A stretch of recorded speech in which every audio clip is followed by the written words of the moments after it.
I came across a term in our research stack for today that, honestly, it stopped me in my tracks. It's a phrase you usually find in the darkest corners of the internet, Uh, specifically with those horrific cryptocurrency scams. Right. The term is pig butchering. Wow. Yeah, that is an incredibly visceral image. It implies a calculated long-term cruelty. It really does. But here's the twist for our deep dive today. We aren't talking about crypto scams. We are talking about your job. We're looking at this brutal workplace trend that, believe it or not, goes by the same name. And if you've ever felt like you're working harder and harder for a reward that just keeps moving further away, well, you might already be on the chopping block. It's a grim analogy, but the sources we're looking at today argue it's, well, clinically accurate. In the scam world, pig butchering is about fattening up a victim with false returns, fake relationships, before stealing everything. In the corporate world, it's about bosses fattening up employees with praise, with promises, with future riches. They do it to extract maximum labor, longer hours, higher output, only to, cut the employee loose or deny the reward when the bill comes due. So it's the classic fattening the livestock before the slaughter, but applied to your quarterly review. That's the core of it. And to guide us through this, we're diving into a stack of insights and case studies from the Australian Workplace Discrimination Representatives, or AWDR. These are workplace relations specialists, and it's important to note they're distinct from lawyers who've been operating for over 30 years. And looking at their case files, this goes way beyond just a missed bonus. We're going to unpack the mechanics of what are called false promotions, look at a legal battle involving one of Australia's biggest retailers, that is. Honestly, it's hard to read without getting angry. And we'll figure out what protections actually exist when a company decides you're no longer the future of the firm. We have a clear mission today. We want to understand the high cost of ambition. We're going to look at how companies can weaponize your own desire to succeed against you, and, crucially, what the AWDR sources say about your rights when the butchering begins. Okay, so let's start with the mechanics. How does this fattening up process even work? Because it doesn't start with abuse, right? It starts with something that feels good. It feels like recognition. That's the trap. The source material describes this as a carrot on a stick dynamic. It usually begins with the manager pulling you aside, often off the record, and promising better pay or a shiny new title. But there's always a condition. You need to perform at that higher level first to prove you deserve it. The provisional hard work. Yeah. There was a story in the source material, a Reddit anecdote that really illustrated this perfectly. An employee was told, "We want to invest in you, but you need to prove yourself first." So what does the employee do? They bend over backwards, they take on extra projects, they stay late. They're doing the job of the person 2 rungs above them. Exactly. And the company promises a review in 3 months. And that 3-month mark is critical. It's long enough to extract significant value, but short enough to keep the employee hopeful. So what happened? Nothing good. The employee said the company kept pushing the decision back. Let's see in another 3 months. Budget is tight right now. Right. Finally, after dragging it out, they offered a measly 2-3% raise. And this brings us to a specific term from the readings that I think everyone needs to have in their vocabulary. The dry promotion? A dry promotion, it sounds parched. It leaves you parched. A dry promotion is when you get more responsibility, maybe even a fancy new title for your email signature. Director First Impressions, lead of strategic ops. All of that. But you get absolutely zero pay increase. You're doing a bigger job for the same price. Why is this becoming so common? Is it just managers being cheap? It's a bit more calculated than that. According to the analysis in the source, it's an efficiency hack. It is the absolute cheapest way to increase productivity. There was a comment on that Reddit thread that summed up the whole mindset. A 10% raise is expensive on the P&L sheet, but vaguely promising a future at the company.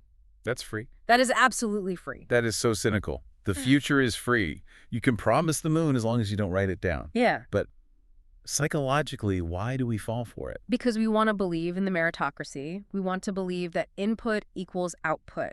If I put in the work, I get the reward. The dry promotion it exploits that belief. It takes your ambition and turns it into free labor for the shareholder. And in that Reddit story, the employee did eventually wake up. They resigned. And this is where the psychology gets really interesting. The company president swooped in, trying to convince them to stay. But the employee noticed the president focused entirely on company needs. We need you for this project. We need you for the team. Exactly. The employee realized it was pure self-interest. They told the president, You need to tell me why I should stay, not what I can do for you. And when the money wasn't there, they walked. Good for them. But let's be real, not everyone has the financial cushion to just walk away. And sometimes you don't realize you're being butchered until you've already put in all that work. There was actually a piece of advice in the comments on this that was pretty Machiavellian. Oh, I remember this one. It felt risky. It is risky. The advice was, if you get a dry promotion, that better title with no money, take it. Exactly, but with a very specific exit strategy. You take the title, you do the job for exactly 3 months to validate it on your resume, and then you use that new title to leverage a better paying job at a different company. So you use their fake promotion as a stepping stone. In a way, yeah. It turns the fattening up process back on the employer. They get 3 months of cheap labor, sure, but you get a resume boost that might be worth $20,000 in your next role. It's treating your career like a business, not a family. That is a fascinating way to look at it. However, dry promotions and Reddit stories, they're one thing. We need to shift gears to something much, much heavier. The source material from the AWDR blog details a high-profile legal battle that makes a dry promotion look like a vacation. Yeah, this is where we move from anonymous anecdotes to a federal court claim. And this involves a major Australian retailer, Woolworths, and a former executive named Miwa Van. If the numbers in this case are just staggering. We are talking about the chief growth officer. This is not an entry-level position. This is the C-suite. And yet, the claim alleges she was forced to work up to 119 hours per week. I want to pause on that number because it's so easy to just gloss over. 119 hours. There are only 168 hours in a week, total. Okay, let's do the math on that, because I think people here worked a lot, and they think, maybe 60 or 70 hours. Right. If you sleep for, say, 6 hours a night, which is generous in this context, that's 42 hours gone, that leaves you with about 126 waking hours. If she worked 119 of them, Wow. that leaves 7 hours for the entire week. 7 hours to shower, eat, see her family, commute, or just sit down. For the whole week. It is barely mathematically possible. It's functionally slavery with a high salary. And when she complained about this insane load, the response she allegedly got was that she was expected to drink from a fire hose. That phrase, drink from a fire hose, it sounds like one of those macho corporate aphorisms. It is, and it popped up in the online commentary around this case, too. Former employees noted it was a common catchphrase there.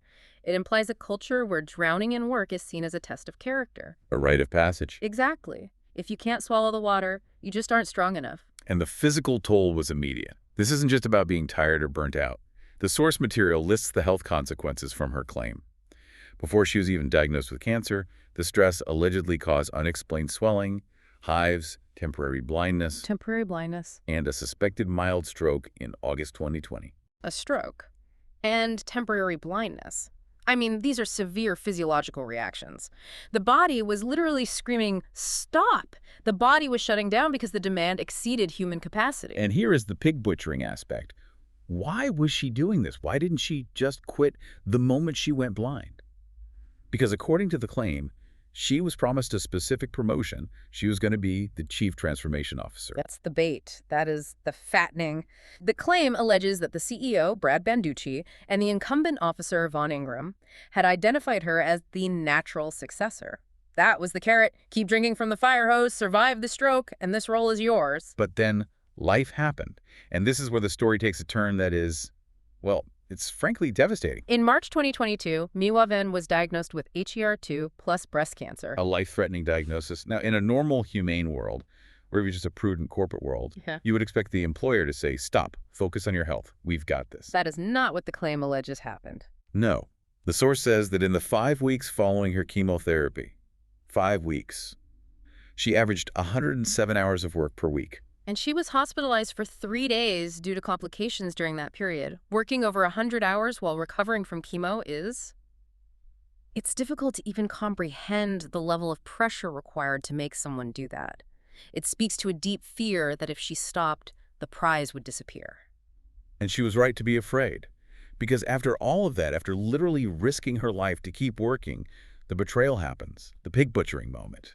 She's told the company is looking at other candidates for the promised promotion. She was effectively told the deal was off, the fattening up, the excessive hours, the stroke, the sacrifice had served its purpose, and now she was discardable. She confronted the leadership. She asked a question that I think anyone in her position would ask.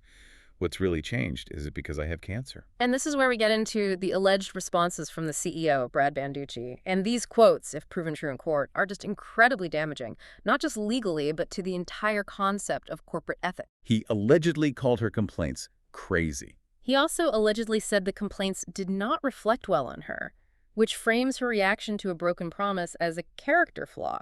It's classic gaslighting. But the one that really sticks with me, the one that makes your stomach turn, is what he allegedly said about the cancer diagnosis itself. Yes. The quote in the claim is, "We are all a bit awkward about it." We are all a bit awkward about it. You're working 100 hours a week, you have cancer, you're hospitalized, and the leadership is awkward. Just think about what that word implies. Awkwardness is about social discomfort. It's not about empathy. It suggests her illness was an inconvenience to them. It made them feel uncomfortable. The employee became a problem, an awkward variable in the business equation, not a person. It's the ultimate dehumanization. And the fattening up ended in what the source describes as slaughter, retaliation. Her performance rating was downgraded. She went from exceed to achieve. And the reason cited, I mean, you can't make this up. The reason cited was a lack of work-life balance. The irony is just suffocating.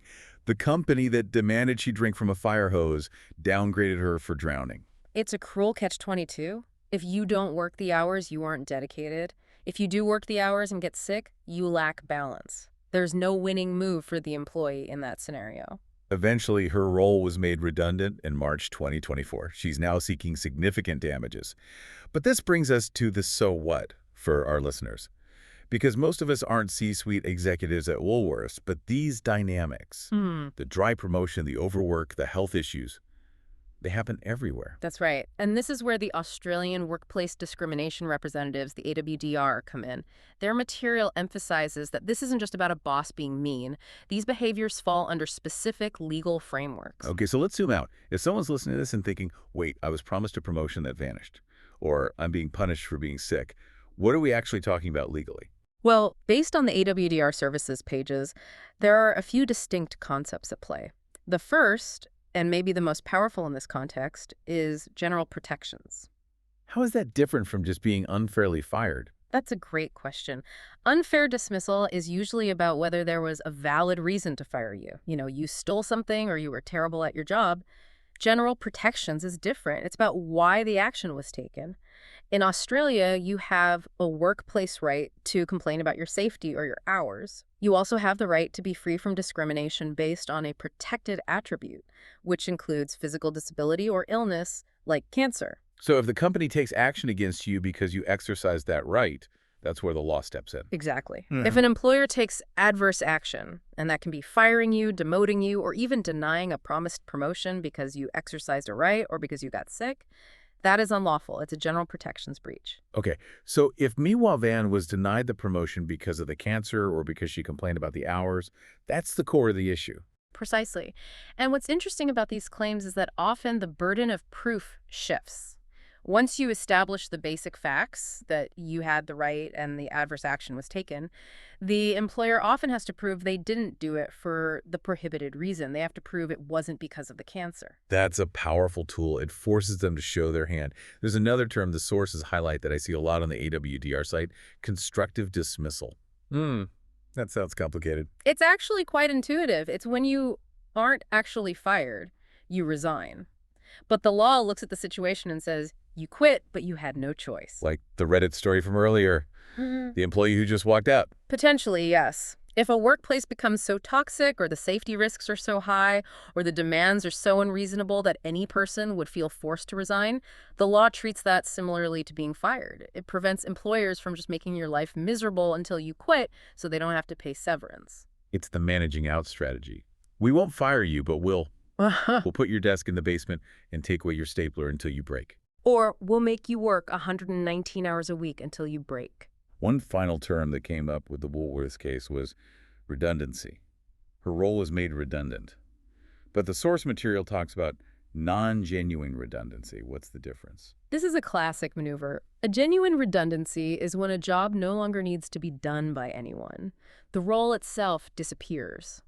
A non-genuine redundancy is when the employer says the role is gone, but then they hire someone else to do the same work under a different title. Or they fail to redeploy you to another available job you could have done. So if they fire you and say, job's gone, but next week new guy Steve is sitting at your desk doing your spreadsheets, that's non-genuine. Exactly. It's often used as a disguise for unfair dismissal or discrimination. We aren't firing you because you have cancer, we're just restructuring. It's a shell game. Now, we mentioned AWDR provides the source material. It is important to clarify their role. They aren't lawyers. No, they are workplace relations specialists. The distinction's important. They represent employees in tribunals, they handle mediation, but they operate differently from a traditional law firm. One thing the source highlights is that they operate 24/7. Which makes sense because, as we saw with the 119-hour work week, workplace crises don't exactly stick to 9 to 5. If you're getting fired at 8 p.m. on a Friday, you probably want help then, not on Monday morning. And their focus is on leveling the playing field. Corporations have legal teams, HR departments. Their entire job is to protect the company. The average employee, especially one who's sick or burnt out, usually has no one. Organizations like this exist to provide that representation so the employee isn't walking into the slaughterhouse alone. It's about having someone who knows the rules of the game, because clearly the other side knows them very, very well. And the other side is often banking on you not knowing them. They're banking on you thinking that company needs override your legal rights. They're banking on you accepting awkwardness as an excuse. So what does this all mean for the listener? We've talked about pig butchering, dry promotions, fire hose cultures. It's a lot to process. I think the summary is pretty clear. Verbal promises are dangerous currency. The pig butchering analogy holds up because it relies on trust. You trust that if you get fat, if you work hard, if you produce, you will be prized. But the reality, as shown in these sources, is that you're often just a resource to be consumed. And whether it's a massive retail giant or a small business, the pattern is the same. The company needs will almost always override a verbal promise made in a hallway 3 months ago. And if you're facing a situation where your health is on the line or you've been promised a promotion that keeps vanishing, the source material suggests you need to document everything. And know that awkwardness is not a legal defense for discrimination. Absolutely. It's a heavy topic, but knowing these terms, dry promotion, general protections, constructive dismissal, it's like putting on armor. You might still have to fight, but at least you aren't naked. Knowledge is the only leverage you have in that situation. I want to leave you with a thought today, something based on that dry promotion tactic we discussed. We've all heard the phrase, "We need you to wear many hats." It's always framed as a compliment to your versatility. A classic management trope. But I want you to ask yourself this. If your company asks you to wear many hats, are they paying you for the extra heads? Or are they just hoping you're too busy balancing the hats to notice the weight? That is the question. Thanks for diving deep with us today. We'll catch you on the next one.